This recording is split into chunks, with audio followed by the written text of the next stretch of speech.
الرحيم الحمد لله نحمده ونستعينه ونستغفره ونؤمن به ونتوكل عليه ونعوذ بالله من شرور أنفسنا ومن سيئات أعمالنا من يهده الله فلا مضل له ومن يضلله فلن تجد له وليا مرشدا أما بعد فقال الله تبارك وتعالى أعوذ بالله من الشيطان الرجيم بسم الله الرحمن الرحيم إنا فتحنا لك فتحا مبينا ليغفر لك الله ما تقدم من ذنبك وما تأخر ويتم نعمته عليك ويهديك صراطا مستقيما هو الذي أنزل السكينة في قلوب المؤمنين ليزدادوا إيمانا مع إيمانهم ولله جنود السماوات والأرض وكان الله عليما حكيما ليدخل المؤمنين والمؤمنات جنات تجري من تحتها الأنهار خالدين فيها ويكفر عنهم سيئاتهم وكان ذلك عند الله فوزا عظيما وعن أبي هريرة رضي الله تعالى عنه أن رسول الله صلى الله عليه وسلم قال فضلت على الأنبياء بست أعطيت جوامع الكلم ونصرت بالرعب مسيرة شهر وأحلت لي الغنائم وجعلت لي الأرض مسجدا وطهورا وأرسلت إلى الخلق كافة وختم بي النبيون أو كما قال رسول الله صلی اللہ علیہ وسلم۔ محترم بزرگوں اور دوستو، ہم سب اس بات کو جانتے ہیں کہ اگر دنیا میں کسی کو کوئی ذمہ داری دی جاتی ہے تو اس ذمہ داری کا دائرہ جتنا بڑا ہوتا ہے اسی کے حساب سے اسباب و وسائل بھی اس بندے کے لیے مہیا کیے جاتے ہیں۔ اگر کسی کو ذمہ داری ایک محلے کی دی گئی ہے تو محلے کے حساب سے اس کو اسباب و وسائل دیے جائیں گے، اگر شہر کی دی گئی ہے تو شہر کے حساب سے اسباب و وسائل دیے جائیں گے۔ اگر کسی کو پورے ملک کا ذمہ دار اور رئیس بنایا گیا ہے تو اس کو اس ملک کے حساب سے اسباب و وسائل دیے جاتے ہیں۔ اسی طریقے سے حضرت محمد صلی اللہ علیہ وسلم کو چونکہ اولین و آخرین کی ذمہ داری دی گئی، قیامت تک کی ذمہ داری اور قیامت تک کا بوجھ رسول پاک علیہ السلام نے اٹھایا ہے۔ اللہ رب العزت کی طرف سے ایسی بے شمار چیزیں بھی حضرت محمد صلی اللہ علیہ وسلم کو عطا فرمائی گئیں جن میں آپ کا کوئی شریک نہیں ہے۔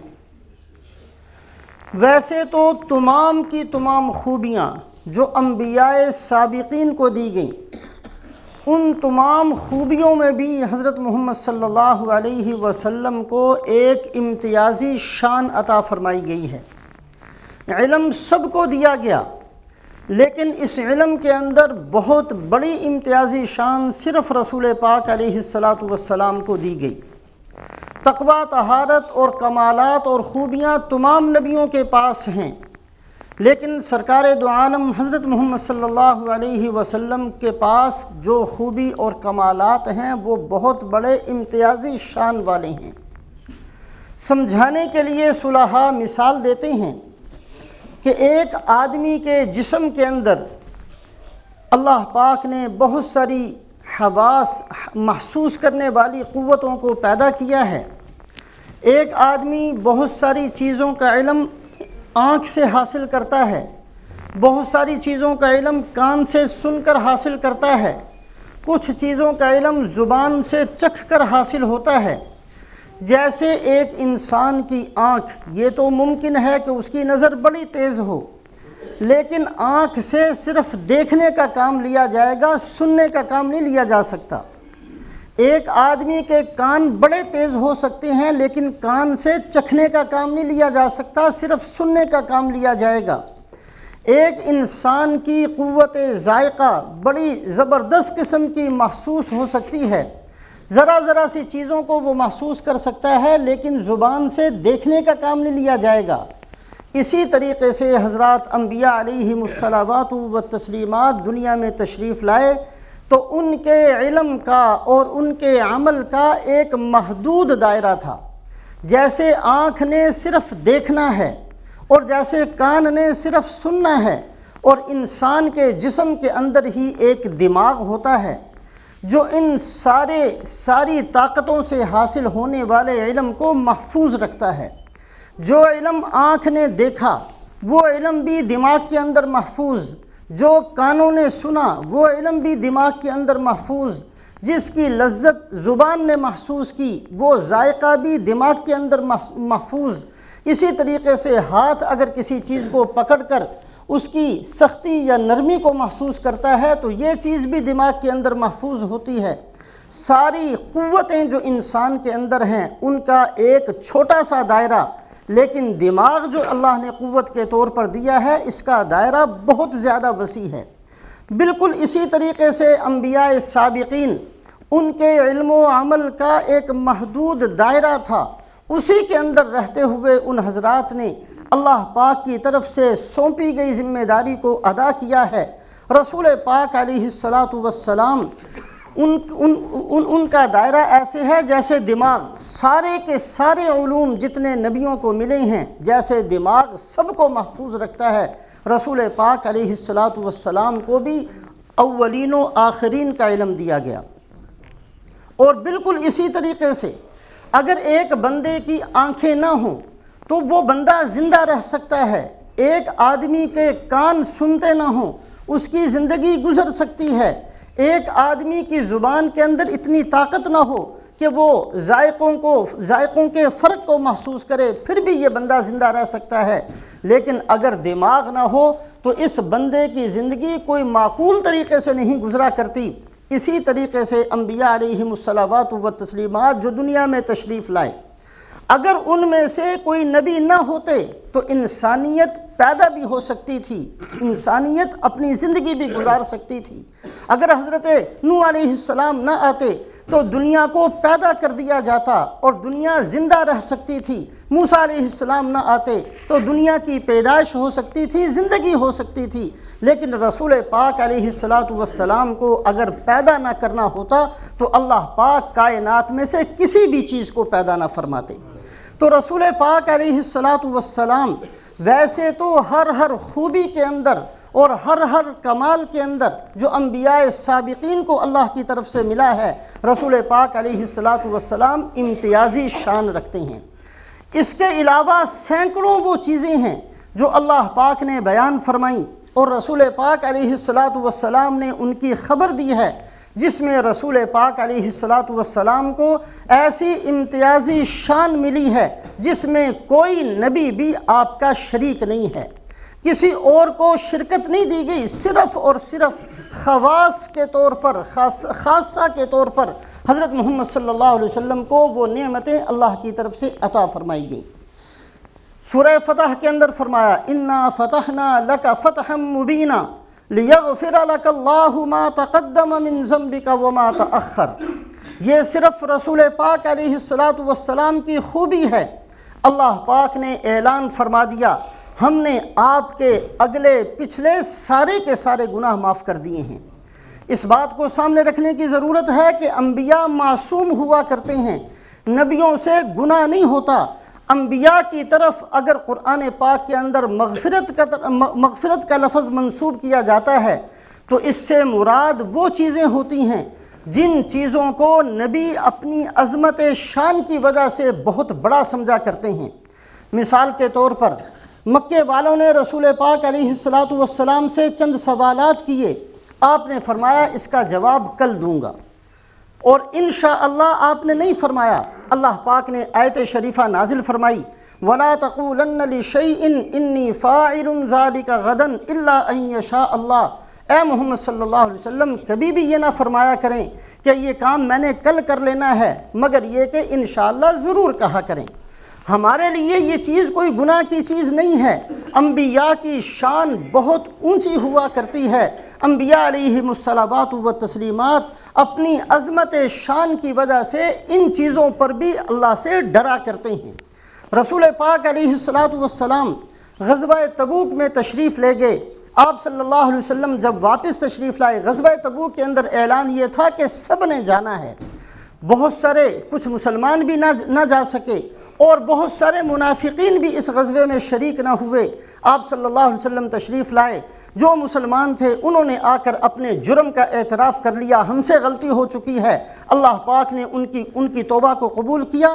لیکن جو منافقین تھے انہوں نے آ کر مختلف قسم کے عذر اور بہانے سامنے پیش کرنا شروع کر دیے۔ جی ہم اس لیے نہیں جا سکے تھے، ہم اس لیے نہیں جا سکے تھے، میرے گھر میں یہ مسئلہ تھا، میری طبیعت ٹھیک نہیں تھی، بہت سارے بہانے اور بہت سارے عذر پیش کرنے شروع کر دیے۔ جو منافق آ کر عذر پیش کرتا، آپ فرماتے کہ ٹھیک ہے میں نے تیرے عذر کو قبول کر لیا، اس لیے کہ نبی کی شان اتنی اونچی ہوتی ہے، نبی کسی کی مدد کے محتاج نہیں ہوا کرتے۔ رسول پاک علیہ السلام نے اس پہلو کو سامنے رکھ کر کہ کوئی یہ نہ سمجھے کہ ہمارے نہ جانے سے نبی کو کوئی فرق پڑ گیا ہے، اس وجہ سے آپ صلی اللہ علیہ وسلم ایک ایک منافق کے عذر کو قبول فرماتے رہے کہ ٹھیک ہے اگر تمہیں عذر تھا اور اس عذر کی وجہ سے تم نہیں جا سکے، میں تمہارے عذر کو قبول کرتا ہوں۔ اللہ پاک نے آیت شریفہ نازل فرمائی، عفا اللہ عنک لما اذنت لهم حتی یتبین لک الذین صدقوا وتعلم الکاذبین۔ اے محمد صلی اللہ علیہ وسلم، آپ نے اس پہلو کو سامنے رکھا ہے کہ آپ کو کسی کی مدد کی ضرورت نہیں، صرف اللہ کی مدد آپ کے لیے کافی ہے۔ لیکن آج اس دوسرے پہلو کو سامنے رکھنا چاہیے تھا، اور دوسرا پہلو یہ کہ یہ منافقین اپنے آپ کو مسلمانوں کے ساتھ شریک کرتے ہیں اور ہر قسم کے نفع میں برابر کے حصے دار بنتے ہیں۔ آج کا موقع ایسا تھا کہ دودھ کا دودھ اور پانی کا پانی ہو جانا چاہیے تھا۔ آپ ان کو اجازت نہ دیتے، ان کے عذر کو قبول نہیں کرنا چاہیے تھا، تاکہ پتہ چل جاتا ساری دنیا کے انسانوں کو کہ سچا کون ہے اور جھوٹا کون ہے۔ تو رسول پاک علیہ الصلوۃ والسلام اپنی عظمت شان کی وجہ سے ان چیزوں سے بھی ڈرا کرتے تھے۔ آپ صلی اللہ علیہ وسلم کے زمانے میں عبداللہ ابن ابی جو رئیس المنافقین تھا، اس کا انتقال ہوا۔ آپ صلی اللہ علیہ وسلم نے نماز جنازہ پڑھانے کا ارادہ کیا۔ اللہ پاک نے آیت شریفہ نازل فرمائی، وَلَا تُصَلِّ عَلَىٰ أَحَدٍ مِّنْهُمْ مَاتَ أَبَدًا وَلَا تَقُمْ عَلَىٰ قَبْرِي۔ آپ کو اجازت نہیں ہے، اس کی نماز جنازہ نہیں پڑھا سکتے۔ حضور صلی اللہ علیہ وسلم نے فرمایا میں اس کے لیے استغفار کرتا ہوں، اور اگر مجھے پتہ چل جائے کہ 70 دفعہ استغفار کرنے سے اس کی بخشش ہوگی تو اس کے لیے پھر بھی میں استغفار کروں گا۔ اللہ نے دوسری آیت شریفہ نازل فرمائی، استغفر لهم او لا تستغفر لهم ان تستغفر لهم 70 مرة فلن يغفر الله لهم۔ اور دوسری آیت شریفہ، ما كان للنبي والذين آمنوا ان يستغفروا للمشركين ولو كانوا اولي قربى۔ نبی کو بھی اجازت نہیں اور ایمان والوں کو بھی اجازت نہیں کہ جب ان کو پتہ چل جائے کہ یہ بندہ جہنم ہے، اس کے لیے توبہ استغفار کرنے کی بالکل اجازت نہیں ہے۔ تو اس قسم کی چیزیں انبیاء کی طرف جب مغفرت کا لفظ منسوب کیا جائے گا تو اس قسم کی چیزیں مراد ہوتی ہیں، ورنہ گناہوں سے انبیاء علیہم الصلوات و تسلیمات دور ہوتے ہیں، معصوم ہوتے ہیں۔ تو رسول پاک علیہ الصلوۃ والسلام کی امتیازی شان یہ ہے کہ اللہ پاک نے دنیاوی زندگی کے اندر ہی فرما دیا، لِيَغْفِرَ لَكَ اللَّهُ مَا تَقَدَّمَ مِن ذَنبِكَ وَمَا تَأَخَّرَ۔ اے محمد صلی اللہ علیہ وسلم، ان قسم کی چیزوں میں سے کسی چیز کے بارے میں ہم آپ سے سوال نہیں کریں گے۔ قرآن پاک کے اندر فرمایا، فَلَنَسْأَلَنَّ الَّذِينَ أُرْسِلَ إِلَيْهِمْ وَلَنَسْأَلَنَّ الْمُرْسَلِينَ۔ قیامت والا دن ہوگا، ہر امتی سے بھی ہم سوال کریں گے اور ہر نبی سے بھی ہم سوال کریں گے کہ تم نے وہ فریضہ ادا کیا تھا کہ نہیں کیا تھا جو ہماری طرف سے تمہاری ذمہ داری تھی۔ رسول پاک علیہ الصلوۃ والسلام کو مستثنیٰ کیا گیا ہے اس سوال سے، اس لیے کہ لیغفر لک اللہ ما تقدم من ذنبک وما تأخر صرف رسول پاک علیہ الصلوۃ والسلام کی شان ہے۔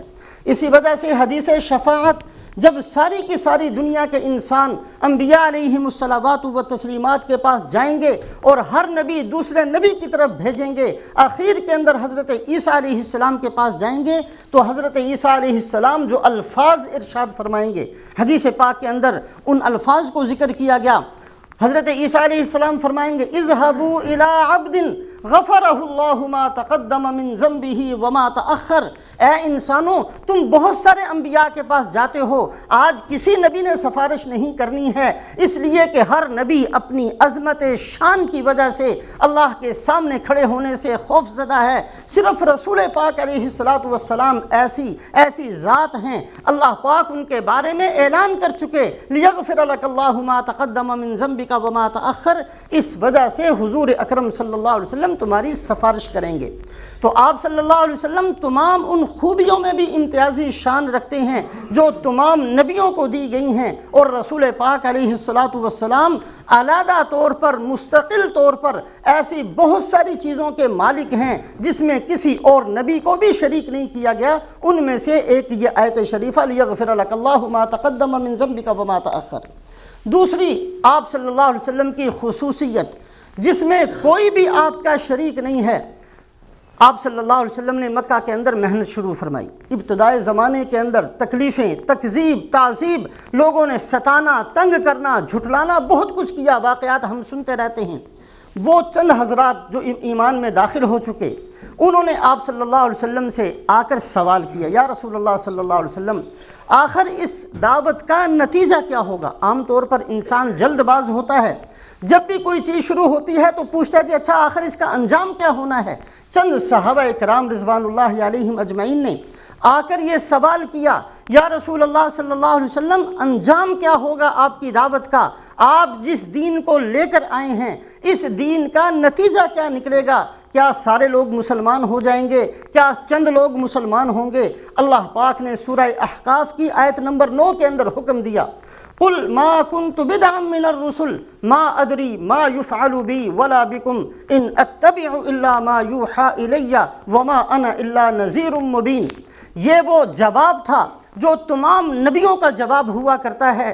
تمام نبی آ کر محنت کرتے ہیں اور نبیوں کے سامنے محنت کرتے ہوئے نتیجہ نہیں ہوا کرتا، اپنی امت کو بھی یہ سمجھایا کرتے ہیں کہ اللہ کے حکم کو پورا کرنا یہ تمہاری ذمہ داری ہے، اس کا انجام کیا نکلتا ہے، اس کا نتیجہ کیا نکلتا ہے، اس چیز کو سننا یا اس چیز کو سوچنا اور اس چیز کو بتانا یہ کسی کی ذمہ داری نہیں ہوتی۔ ہم اللہ کے بندے ہیں، اللہ نے حکم دیا، ہمارا کام اس کو پورا کرنا ہے۔ آپ صلی اللہ علیہ وسلم نے جواب دیا، قل ما كنت بدعا من الرسل ما ادری ما يفعل بی ولا بکم، میں اللہ کا ایک رسول ہوں، جیسے سارے کے سارے نبی آئے اور اسی طریقے سے میں ایک اللہ کا نبی ہوں، مجھے پتہ نہیں ہے میرے ساتھ کیا ہوگا یا تمہارے ساتھ کیا ہوگا۔ نبیوں میں ایسے نبی بھی ہیں جن کو قتل کیا گیا، میں نہیں جانتا کہ مجھے قتل کیا جائے گا یا قتل نہیں کیا جائے گا۔ نبیوں میں سے ایسے بھی ہیں جن کو گھروں سے نکال دیا گیا، ہجرت کرنے پر مجبور ہو گئے،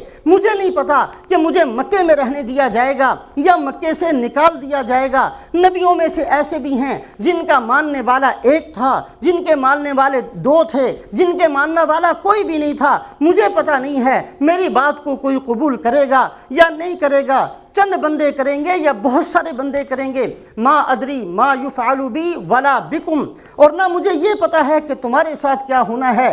بہت سارے نبیوں کے ماننے والے بھی ایسے آئے جن کو قتل کر دیا گیا، جن کو نکال دیا گیا، جن کو بہت ساری تکلیفیں پہنچائی گئیں۔ میں وہی اعلان کرتا ہوں، تم جو یہ پوچھتے ہو نتیجہ کیا نکلے گا، میرا اعلان وہی ہے جو تمام نبیوں کا اعلان تھا کہ ہم نتیجے کو نہیں دیکھا کرتے، میں اللہ کا بندہ ہوں، اللہ مجھے جو حکم دیتے ہیں تمہارے تک پہنچا دیا کرتا ہوں، ہوگا کیا مجھے اس کا کچھ پتہ نہیں۔